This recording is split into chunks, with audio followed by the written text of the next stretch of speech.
Hi నమస్తే welcome to my channel Vasumathi's blogs. Short వీడియోలో చూసే ఉంటారు నేను పెట్టినది డెంటల్ సర్జరీ అయిందని. సో ఇవాళకి 4 days అయిపోయింది. ఇంకా సరే ఇంకా మీతో షేర్ చేసుకుందాం ఆ ఫీలింగ్స్ అనేసి ఈరోజు వీడియో అంతేనండి. నా డెంటల్ గురించే, పెద్దగా ఇంకా ఏం లేదు. వంట చేస్తూ బిస్బెల్లాబాద్ చేసుకున్నా, స్ప్రౌట్స్ చేసుకున్నాను. స్ప్రౌట్స్ అయితే పొద్దున్న నానబెట్టేస్తాను, రాత్రి వడగట్టేస్తాను, పొద్దునకి మొలకలు వచ్చేస్తాయి. అలా ఫ్రిడ్జ్లో పెట్టేసుకుంటే టపర్వేర్లో పెడితే వారం రోజులైనా బాగా ఉంటాయి. ఇంకా పొడుగు పొడుగుగా వస్తాయి ఈ మొలకలు. ఇంకా పప్పు కావాలంటే పప్పు చేసేస్తాను దాన్ని, లేదంటే ఇలాగా పచ్చి ఉల్లిపాయలు పైన వేసుకొని తింటాం. ఇంకా లేదంటే నూనె వేసి కొంచెం పోపేసి 2 వెల్లుల్లిపాయలు చితకొట్టి 2 పచ్చిమిరపకాయలు సన్నగా కట్ చేసి ఇవి వేసి అట్లా 2-3 సార్లు కొద్దిస్తే ఫాస్ట్గా బాయిల్ అయిపోతాయి, స్టీమ్ అయిపోయినట్టు. ఇంకా దానిపైన పచ్చి ఉల్లిపాయలు వేసుకొని తింటాం. ఇంకా డెంటల్ సర్జరీ అయిపోయింది. నాకు అలవాటు అయిపోయింది పని. ఇంకా కాకపోతే నా ఫుడ్ కేర్ తీసుకోవడము దీంతోనే బిజీగా ఉన్నాను అనమాట. ఇంకా దవడ పండు అండి తీసేశారు, ఆర్టిఫిషియల్ది తీసేశారు, దాని కింద ఉన్న ఒరిజినల్ది తీసేశారు. బ్రేక్ అయిపోయిందని తీసేశారు. పస్ వస్తూ ఉండిందన్నమాట, అందుకనేసి తీయించేసుకున్నా. ఇంకా దానికి ఒక 30,000 అవుతుందంట యాక్చువల్గా ఆ పన్ను. బట్ మాకు తెలిసిన అతను కనుక కొంచెం డిస్కౌంట్లో చేస్తానని చెప్పారు. నేను అడిగిన, వామ్మో ఇప్పుడు అంత ఖర్చు అవుతుందా ఇంకా అని అంటే, ఓ పని చేయి మేడం, 1200లో వస్తుంది, రాత్రి తీసి పెట్టి పొద్దున పెట్టుకోవచ్చు, అది కొనుక్కోని. అమ్మ వద్దులే సార్, నాకు నేను ముసలామనైన ఫీలింగ్ వస్తుంది, నేను ఊహించలేనట్లాగా, నాకు వద్దు అని చెప్పేసి ఇదే పెట్టండి అని. ఇంకా సరే భగవంతుడు అనేవాడు ఉన్నాడు, అన్నీ ఆయనే చూసుకుంటాడు ఫైనాన్స్గా అన్నీ అనేసి మా ఆయన పర్లేదులే ఇదే పెట్టండి సార్ అని చెప్పి స్క్రూ వేసి పెట్టాలంట. 1 month తర్వాత పెడతారంట, 2 months or 1 month. దాన్ని అందరికీ తెలిసిందే కదా, స్క్రూలు వేసి. నేను బెంగళూరులో ఎప్పుడు డాక్టర్ కాడికి పోయినప్పుడు ఆ స్క్రూలు వేసి పెట్టేది చూస్తూ ఉంటే, అయ్యో ఇట్లా కూడా పెట్టుకుంటారా అని అక్కడ పిక్చర్స్ చూసేదాన్ని. ఇప్పుడు నేనే పెట్టుకుంటున్నాను. ఇంకా ఉందండి, చాలా ఉన్నాయి డెంటల్ ప్రాబ్లము. ఈ మన గడ్డం కాడ ఒక పన్ను రాబోయి అది లోపల అట్లే ఉండిపోయిందంట. అది ఎవరు రికగ్నైజ్ చేయలేదంటే, ఎవరు చేయలేదు అన్న. ఇంకా విజ్డమ్ టీత్ అదైతే చేశారు, నాకు సర్జరీ చేసి తీశారు లోపల ఉంటే. బట్ గడ్డం కాడ కూడా ఒకటి ఉంది అని తెలీదు అన్న. ఇంకా ఎవ్వరు నీకు రూట్ కెనాల్ ట్రీట్మెంట్ చేయకుండానే పనులు పెట్టారు అని. నేనన్నా, అయ్యో రామా, పాపం ఎంత చక్కగా అందరు నన్ను కేర్ చేశారు ఊరికెళ్ళి డాక్టర్లు. నేను ఎంత టైంలో నాకు 3 రోజులు ఉంటానంటే ఆ 3 రోజుల్లో ట్రీట్మెంట్ చేసి పంపేవాళ్ళు. రూట్ కెనాల్ ట్రీట్మెంట్ పొద్దున ఒకసారి, సాయంత్రం ఒకసారి అట్లా కంప్లీట్ చేసేవాళ్ళు. నా టైం ప్రకారం వాళ్ళు ట్రీట్ చేసేవాళ్ళు, అంత మంచి డాక్టర్లు. ఇంకా బెంగళూరులో కూడా ఎంత మంచి డాక్టర్ అతను, అసలు నన్ను ఎంత కేర్ చేసేవాళ్ళు. చక్కగా ఎక్స్ప్లెయిన్ చేయటం కానీ, ట్రీట్మెంట్ కానీ, రూట్ కెనాల్ చేసే పెట్టారు. నీకు చేయకుండా పెట్టినారు అంటే ఇంకా ఏమనాలి. సరేలేండి సార్, ఇంకా వాళ్ళందరూ 10-20 ఏళ్ళుగా నేను చేసుకుంటున్న ట్రీట్మెంటు అన్న. ఇక్కడ చేసిన అతను కూడా 2 పనులు పెట్టించుకోండి ఇక్కడ. అతను కూడా రూట్ కెనాల్ ట్రీట్మెంట్ చేయకుండా నీకు పెట్టినాడని. మీరు నా ఫొటోస్లో, నా వీడియోస్లో చూస్తూనే ఉంటారు. ఎక్కడన్నా మీకు ఆర్టిఫిషియల్ లుక్ కనిపిస్తే నా పనులు చెప్పండి, క్వాలిటీవి పెట్టించుకున్నాను. ఎక్కడ కాంప్రమైజ్ అవ్వనండి నేను. ఎందుకంటే పనులు చూడంగానే వేరే వాళ్ళకి ఆర్టిఫిషియల్ పనులను కనపడకూడదు, న్యాచురల్ లుక్ ఉండేలాగా. నా నోట్లో సగం పనులు ఆర్టిఫిషియల్వే ఉండేది. నాకు నోట్లో సరిగ్గా లెక్క పెట్టుకుంటే దాంట్లో సగం ఆర్టిఫిషియల్ అనమాట. ఇంకా ఇవి ఇంకా ఉన్నాయంటున్నాడు డాక్టర్ ట్రీట్మెంటు.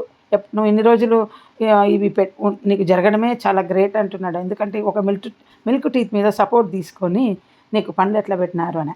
ఇంకేం చెప్పాలి, ఒక డాక్టర్ది ఒకరు ఒప్పుకోరు, మనం సైలెంట్గా ఉండడం అంతే. ఇప్పుడు ఈ డాక్టర్ చెప్పినాడని ఇంకో డాక్టర్ని మనం తప్పు పట్టుకోకూడదు కదా. కొత్తగా మనం ఏదన్నా మనకు ఒక డాక్టర్ రాంగ్ ట్రీట్మెంట్ చేసినాడు అంటే మనం అనుకోవచ్చు. 10 ఏళ్ళు ఒక్కొక్క డాక్టర్ కాడ 10 ఏళ్ళు చూపించుకున్నా నేను. సో ఇంకా నేను అన్నాను మా ఆయనతో, ఎప్పుడైనా బెంగళూరు వెళ్తే మన రిపోర్ట్ తీసుకెళ్ళి ఒకసారి మన డాక్టర్కి చూపిద్దాము. ఎక్స్రే మొత్తం మౌత్ ఎక్స్రే తీశారు, ఆ ఎక్స్రే చూపిద్దాము. ఎందుకంటే అండి, పాత వాళ్ళకి చూపించి మన ట్రీట్మెంటు ఒక సజెషన్ తీసుకుంటే ఆ హ్యాపీ వేరు. ఇంకా చాలా ఉందంట. మా ఆయన నా పనులకు, నా కళ్ళకు చాలా ఖర్చు పెడుతుంటారండి ఎప్పుడు. అందుకే మా పెద్ద పాపకు మేము ఆపరేషన్ చేయించాం కంటికి. చెప్పాను కదా అప్పుడు లాసిక్ చేయించాను అని. ఇట్లాగే వేలకు వేలు అయిపోతుంది ఫ్యూచర్లో. ఇప్పుడే నాకు 25,000 అవుతున్నాయి నా అద్దాల ఖర్చు. 16,000, 25,000 వాళ్ళు డిస్కౌంట్ ఇవ్వటం వల్ల సరిపోతుంది. కానీ ఇంకా అద్దాలు కూడా అబ్బా ఎన్నిసార్లు అండి వాళ్ళు పిలుస్తున్నారు, పోతున్నాను. స్పెషలిస్టులు వచ్చి నా అద్దాలు, నా సైటు చెక్ చేశారు ఒకరోజు 1 గంట సాటర్డే. సరేలే 3 days టైం మేడం సెట్ చేస్తామని. సరే మళ్ళీ 3 daysకి పిలిచారు. పొద్దున్న డెంటల్ సర్జరీ, సాయంత్రం అద్దాలకు వెళ్ళడము, పోయి కూర్చున్న 1 hour చెక్ చేశారు. వాళ్ళ డౌట్స్ ఏంటో నాకు అర్థం కాదు. చెక్ చేసి మీకు 3 daysలో సెట్ చేస్తామని. ఎప్పుడన్నా సెట్ చేయండి బాబు, నా కళ్ళు కనపడట్లేదు, మీరు ఇచ్చిన కొత్త అద్దాలు పెట్టుకుంటే సాయంత్రానికి అంతా కళ్ళు మసకొచ్చేసి కళ్ళే పూర్తిగా కనపడట్లేదు. ఎన్నిసార్లు నేను ట్రై చేయాలి, కొత్తవి ట్రై అంటున్నారు మీరు అని. చాలా ప్రాబ్లమ్స్ అండి. నా కళ్ళు, పళ్ళు, నా హెల్త్ అన్నీ డ్యామేజ్డ్‌గా ఎప్పుడు అవుతూనే ఉంటాయి. రిపేర్ చేసుకుంటూనే ఉంటాను. బట్ భగవంతుడి ఆశీర్వాదం ఏమంటే మా ఆయన వీటన్నిటికి కూడా యాక్సెప్ట్ చేస్తాడు. నేను పెట్టను అని మాత్రం అనడు. అందరు హస్బెండ్‌లు పెడతారో పెట్టరో నాకు తెలీదు కానీ చీప్‌లో చేసుకొని ఎప్పుడు అనడు. ఒకప్పుడు ఎప్పుడో డబ్బు ఫైనాన్స్ తక్కువ ఉన్నప్పుడు అప్పుడు కొంచెం కష్టపడ్డాం కానీ ఆ తర్వాత ఎక్కడ నేను కాంప్రమైజ్ అవ్వట్లేదు నాకు చేసే ట్రీట్మెంట్.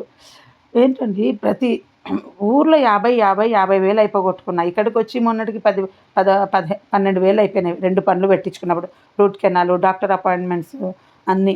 ఇంకా మళ్ళీ ఇప్పుడు ఒక 30,000 అంటున్నారు. ఎంత వేసుకుంటాడో తెలీదు. మా ఆయన బయట కనుక్కుంటే 30,000, ఈయనకొచ్చి తక్కువ వేసుకుంటా అని చెప్పాడు. ఇంకా ఆయన చెప్పిన బడ్జెట్ వేస్తాడో లేదో బిల్ అయ్యే వరకు మనకు తెలీదు. ఇంకా తక్కువ వేసుకోవచ్చు, ఎక్కువ కూడా వేసుకోవచ్చు ఆ టైంకి కదా. ఇది చెప్పండి. ఇంకా హెల్త్ ఎప్పుడు ఇలా ఇంకా ఇప్పుడు కొత్తగా ఏంటంటే హోమియో డాక్టర్ కాడికి కూడా వెళ్ళొచ్చినాను. ఆయన బెల్ట్ ఇంకో 15 డేస్ వేసుకో, పని చేసినంత సేపు వేసుకో తీసే అన్నాడు. 1 మంత్ తర్వాత రమ్మన్నాడు.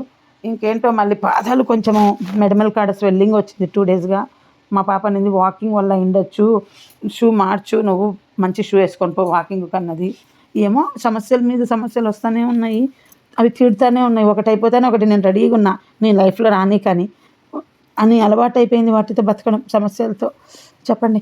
ఇక చూడండి నిన్న మా సొసైటీలో పని వాళ్ళ గురించి ఒకరు ఏం పెట్టినారంటే ఇక్కడ చాలా నోరు పడేసుకుంటున్నారు, వీళ్ళని సొసైటీ నుండి తీసేయాలి, ఓనర్ల మీద ఎట్లా అంటే అట్లా నోరు పడేసుకుంటున్నారు అంటే మేము అనుకున్నాం మేము 5 ఏళ్ళుగా చేస్తున్న పని ఇదే, నోరులు పడేసుకున్న వాళ్ళందరినీ తీసి పడేస్తున్నామని.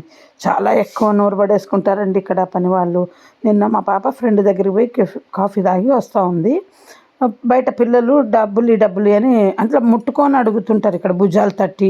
మా పాప జరుగు అనింది. డబ్బులు అంటే ఏం చేసింది, ఇవ్వకుండా అంటే చేతిలో సాస్ ప్యాకెట్ వాళ్ళ ఫ్రెండ్ తీసుకురా అంటే హోటల్ నుండి తీసుకొని వస్తుంది బయట. ఆ సాస్ ప్యాకెట్ ఇయ్యి అంటే సరే అని ఇస్తే అది కట్ చేసి బండి సైలెన్సర్ మీద వేసినారంట. మా పాప అంటుంది చూడమ్మా ఎట్లా చేస్తున్నారు, సైలెన్సర్ మీద కట్ చేసేసారు వాళ్ళు, అంత పిల్లలు అంత లేరు, వాళ్ళకి ఎంత రివెంజ్ చూడు డబ్బులు ఇవ్వనందుకు అని. నేను ఇంకా చూడండి ట్యాబ్లెట్లు, అలోపతి ట్యాబ్లెట్లు లైఫ్లో ఎప్పుడు ఇన్ని వాడలేదు. మళ్ళీ 5 రోజులు కోర్స్ ఇచ్చారు డెంటల్కి. సర్జరీకి ఒక రోజు ముందు నుండి ఇచ్చారు. 4 డేస్ అయిపోయింది ఇప్పటికి. ఇంకొక 2 రోజులు వేసుకోవటం, ఒక రోజు ఉంది ట్యాబ్లెట్స్ వేసుకోవటం. ఇంకా అన్ని పనులు సండే కంప్లీట్ చేసేసుకొని పొద్దున్న 9కి రమ్మన్నాడు డాక్టరు. పొద్దున్నే ఇంకా మా ఆయనకు లంచ్ ఇచ్చేసి పిల్లలకు వంట చేసి ఏం చేశాను అంటే అన్నం దోశ చేశాను నేను. అప్పుడు చూపించాను కదా మెత్తగా ఉంటుంది, నాకు డెంటల్ సర్జరీ అయినాక వచ్చి తినటానికి ఈజీగా ఉంటుందని ప్లాన్తో అన్నం దోశ షార్ట్లో చూపిస్తానండి. పొద్దున మా ఆయన దింపేసి వెళ్ళారు. నా సర్జరీ అయినాక పాప వచ్చి పికప్ చేసుకుంది. బండి నేనే డ్రైవ్ చేశాను. ఇంకా ఇది హాస్పిటల్ అండి వెయిటింగ్. పొద్దున్న 9కి రమ్మంటే 9కి అంతా పోయి అక్కడ కూర్చున్నాం. డాక్టర్ ఇక్కడ డాక్టర్స్ 2 hours కంటే పని చేయరండి. మళ్ళీ ఇంకో చోటుకి వెళ్ళిపోతారు. వాళ్ళు ఒక్కొక్కరికి 4-3 హాస్పిటల్ ఉంటాయి, లేదా ఇంకో చోట వర్క్ చేస్తారు. ప్రతి డాక్టర్ అంతే, పొద్దున 2 hours, సాయంత్రం 2 hours. ఆ టైంలో మనం వెళ్ళాలి. అంతకంటే ఇంకా పొద్దున్నే సాయంత్రం వరకు ఉండడం అంటూ ఉండదు వీళ్ళ దగ్గర. ఒక్కొక్క ఏరియాలో పెట్టుకుంటుంటారు. ఇప్పుడు చాలామంది అలాగే ఉన్నారు అనుకోండి. అయిపోయింది సర్జరీ చూడండి. ఇంకా చాలా అనస్థిషియా వేయాల్సి వచ్చింది నాకు. తొందరగా ఎక్కలేదు. 3-4 సార్లు ఇచ్చాడు అనస్థిషియా. ఆర్టిఫిషియల్ది తీసేశారు, ఇది తీసేశారు. ఇంటికి వచ్చేసి పడుకున్నాండి. ఫుల్గా పడుకొని నిద్రపోయినా. ఇంకా ఐస్ క్రీమ్ తినమన్నారు. మా పాప ఆన్లైన్లో ఐస్ క్రీమ్ పెట్టింది. ఓన్లీ ఫ్రూట్ జ్యూసెస్ తీసుకోమన్నారు. ఇంకా ఇంటి పనులు చేసుకోలేక ఇంకా పడుకున్నానండి. నా వల్ల కాదని పొద్దున ఎప్పుడో 5:30కి లేచి పని చేసుకొని హాస్పిటల్కి వెళ్ళేసి వచ్చిన. ఇంక ఇవాళ వీడియో ఇంతే, చెప్పడానికి ఏం లేదు. బాగా చేశాను డ్రైవింగు. మా పాప భయపడుతుంది నా డ్రైవింగ్. హైదరాబాద్లో మా ఆయనకు అందరు చెప్పేవాళ్ళు మీ ఆవిడ చాలా ర్యాష్గా వెళ్తుంది అని. మా పిల్లకి అదే చెప్తున్నాడు మా ఆయన. అమ్మ డ్రైవ్ చేస్తూ ఉంటే ఫ్లైఓవర్ మీద నాకు ఫోన్లు వచ్చేవి చూసిన వాళ్ళు, చాలా స్పీడ్గా వెళ్తూ ఉంది అనేసి. అందరు ముందర మన వెనకాల వాళ్ళు స్పీడ్గా వెళ్తే మనం కూడా వెళ్ళాలి కదా. బాయ్, సీ యూ నెక్స్ట్ వీడియోలో.